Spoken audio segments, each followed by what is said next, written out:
Amazing Spider-Man 2. Where do I begin? Alright. First, let's get a quick little let me get a quick little poll here. How many of y'all saw Spider-Man 2? Amazing Spider-Man 2. What the fuck's wrong with that?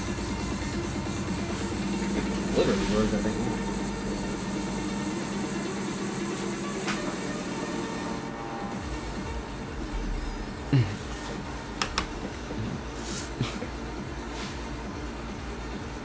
0 out of 10 did not watch.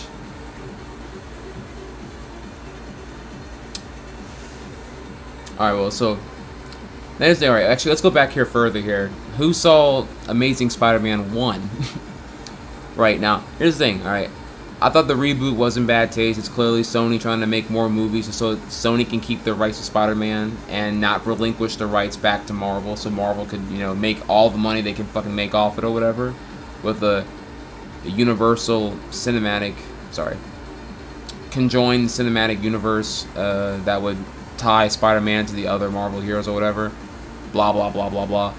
That's not what actually got me attracted to it in the first place. It was the fact they chose Mark Webb, who directed the amazing 500 Days of Summer, and Andrew Garfield, who I really liked in Social Network, and the other films he was in too.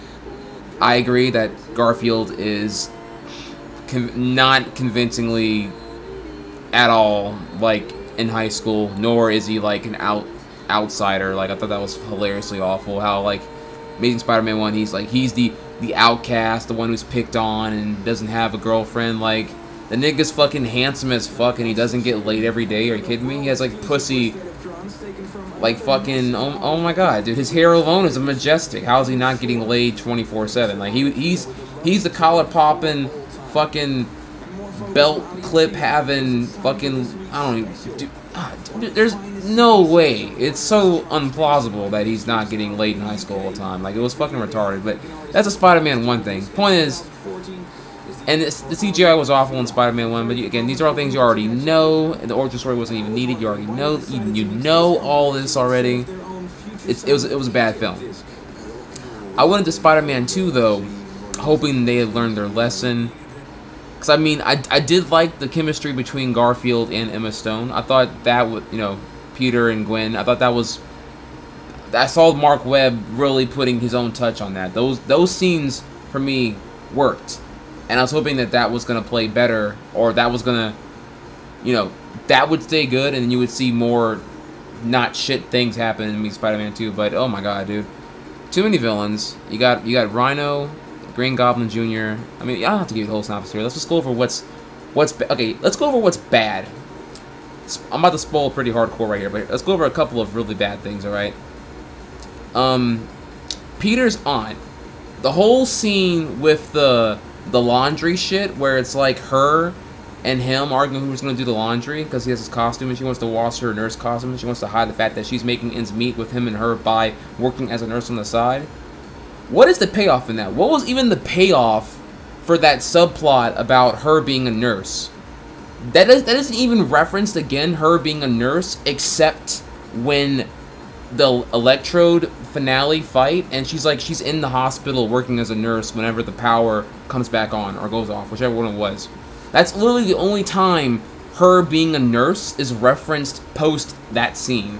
Like, it was the trade-off, what you could have accomplished in that screen time with tighter editing or a more meaningful fucking anything was really, really bad. The Andrew Parker, is that his name? Peter Parker's dad.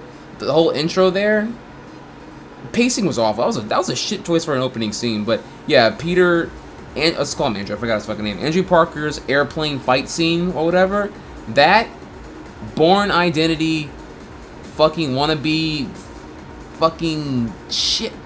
Shaky cam, bad choreography, unconvincing fighting. That whole thing was just shaky cam. The whole, like, it gets shaky. Like, the second the first punch comes, it goes from, you know, mounted camera to just 24 shaky. And I mean, unconvincingly, I don't feel like fucking doing choreography. Fuck you. Fuck your stuntmen. Shake the camera a lot and make it look like I hit somebody.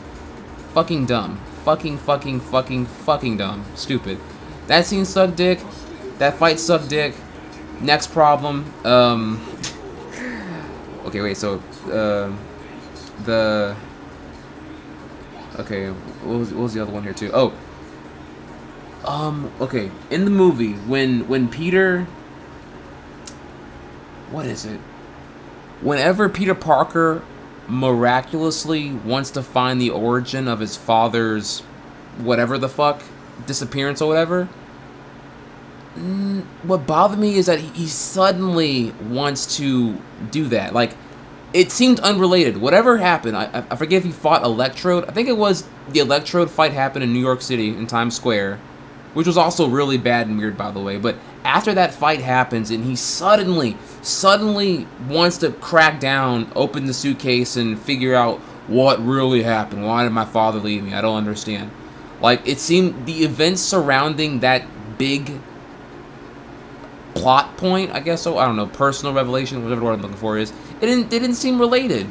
Because Electrode kicked your ass or whatever, now you want to know about your dad? What the fuck's that got to do with anything? Like, it... Again, pardon me here, because it's been 2.5 weeks, so I can't recall it in hardcore detail, but do understand that wasn't fucking related at all, and it seemed really random to move the plot along. Speaking of that, there was another... I swear to God, that I wish I could remember this further. I was so much more mad when I first saw this film. Something happens in the movie where literally the plot is stuck, and then somebody does some super corny expositional dialogue, or something conveniently happens for the plot to advance. I can't remember which thing it was, but you can tell where I'm getting at here with this little rant here. Just like the writing is so fucking bad. There were some contradictions with Harry Osborn. In the beginning, Peter and Harry, they hadn't seen each other in 10 years, and then they behave as if it's been less than 10 years. Some scenes threw me off. It was really stupid. I mean, okay, again, I'm nitpicking publicly here. The other ones before were my big points here, because the other ones are pretty obvious, but I mean, Jamie Foxx was really, really bad. I thought that was a horribly written character. It was more of like a caricature. I wasn't really convinced that that's really how people act. You know, I'm just a nobody. Like, it was so expositional and unconvincing. That's not what... People don't do that when they get rescued. My fucking God. At least I don't think so anyway. The Gap. I mean, what you know what took me out of Jamie Foxx's like character that he played, non-Electro, I forget his fucking name.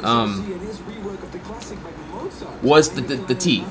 It was like he had a gap, but then the teeth were like pristine, perfect, white, flawless, but with a gap. Like, it was just.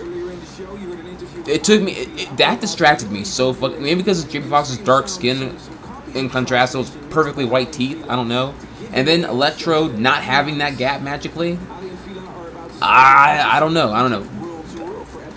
Pissed me off a little bit right there. And then what else here too? I got like 3 more points about that, which was the CGI.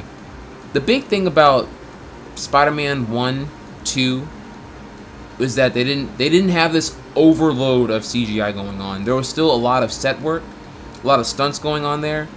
You know, when I think of like my favorite scenes action-wise in Spider-Man 2, I'm thinking of the train scene. I'm thinking of the Doc Ock bank robbery scene.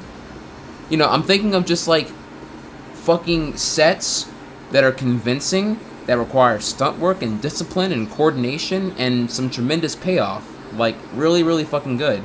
And then I look at this shit now, and it's just fucking bukkake CGI everywhere. Like, and it's not even good CGI. I've seen good CGI. This is fake as fuck.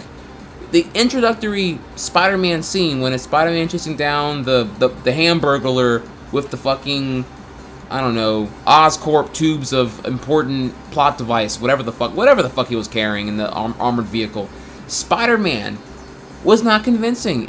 It looked shiny in contrast to the scenery. It pulls me out so fucking much. It was not done well. Maybe CGI could be the answer when you don't rush your post-production schedule to meet a fucking hungry shareholder-demanded deadline for your film. But when you bullshit the bullshit by having CGI instead of stunt work and it not being good, it's fucking bad. It's bad and it's fucking... Damn it, I hope I'm not being too mad here. Hope you guys feel me on that one. Like, that, it took me out. I can tell when it was CGI, and it took me fucking out of the entire... Immersion was lost continuously on every fucking scene. And that leads to... Actually, alright, 3 more things here, too. Electrode having a battery meter to convincingly illustrate to you when he was overcharged. Oh my god. Come on, dude. I know it's mass audience, but come the fuck on. Really? Really? Really? No one calls out in the script that that's actually going to be a thing? Like, that's just fucking, that's having no backbone, that's being lazy, and it's fucking stupid. Next thing, forgive me, I'm trying to think about it further here. So, they demonstrated a scene where Peter Parker overcharges a battery and the battery explodes. But yet, oh, I wish I could remember this. How does this happen? Something about the way Electrode is defeated doesn't even make sense. Something about the... I had something about it. Something about the way Electrode, like, teleports. Because he can turn into pure static and just conveniently teleport into electricity tubes. He does it in the Oscorp, right? You know, they kill the CEO, then he goes into the tubes to take over the town or whatever the fuck happens. And then suddenly he gets overcharged and then it just explodes. Like, something about that didn't make sense, and I wish I could. I had a rant about that too, but fuck me, that. Oh my god, dude. The fact I can't remember the movie after 2 weeks shows how terrible it was. Well, it's because I also saw, you know, I watched Days of Futures Past and Godzilla since then, which were both good movies. So I really don't give a fuck anymore about Spider-Man 2. Yeah, there was just some fucking bad logic. And then, okay, so those are all bad things. Then you get into the Gwen Stacy thing. Gwen Stacy's death, which was... It seemed random and on schedule. It didn't seem like a natural thing. Could have been the pacing, I don't fucking know. It was just bad. Like, it was like, oh yeah. Because like, when it happens, you're like, oh yeah, this happens in the comics. It wasn't like a, oh wow, I'm shocked. I don't, you don't, it just seems abrupt and random, which I guess that can be, but I don't know.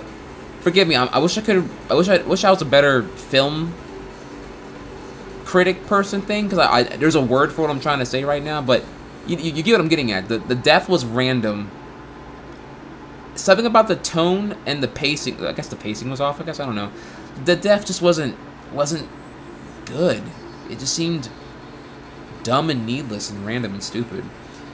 But yeah, so Gwen dies. Maybe because I thought Emma Stone was fucking hot, and I love the chemistry that Emma Stone and Andrew Garfield did have before she died, so maybe it was that. I don't fucking know. And then finally... And so you think the film is done after her death, and then nope, there's the... We gotta set up for the Sinister Six. We gotta show off the Rhino who exposes his visor to laugh at everyone. Just typical comic book villain. I don't know. I mean, I get it. If that's how the Rhino actually behaves in the comic, you know, sure. At the same time, though, I feel like any decent screenwriter / director would take the liberty to, I don't know, make that a little more real-world applicable, I guess you could say. I don't know. Maybe if I don't know. I haven't read source material on how Rhino behaves and acts, but like it's supposed to be comic relief. Okay, I guess that works. But the way he behaves just seems like it's illogical and stupid. I don't know. And then Sinister Six, and then I haven't even talked about the Green Goblin at all yet because you already know that shit was fucking dumb and stupid. A mess. The film is a mess. On the big scale here, to wrap things up about Spider-Man 2, the problem is Spider-Man 3 already fatigued Spider-Man to a point where it was too big for its own good, and I feel like we've already hit that. Actually, no, we have surpassed that point in only 2 films, and it took 3 in the Raimi universe. So, fuck Spider-Man 2, fuck the sequel, which is already, Spider-Man 4 was announced when Spider-Man 1 completed production. So, fuck Spider-Man 3, fuck Amazing Spider-Man 4, fuck the Sinister Six spinoff, fuck the Venom spinoff, fuck Sony Pictures Entertainment, because you fucking greedy fucking assholes will sit here and just death grip Spider-Man for every Jew dollar Bitcoin you can get out of his fucking dying soul until you're completely out of ideas, and then you'll finally throw him to Marvel like the fucking gangbang slut that he is. Fuck you. So, there's a Spider-Man 2 rant. And that was one hell of a monologue. So there we go.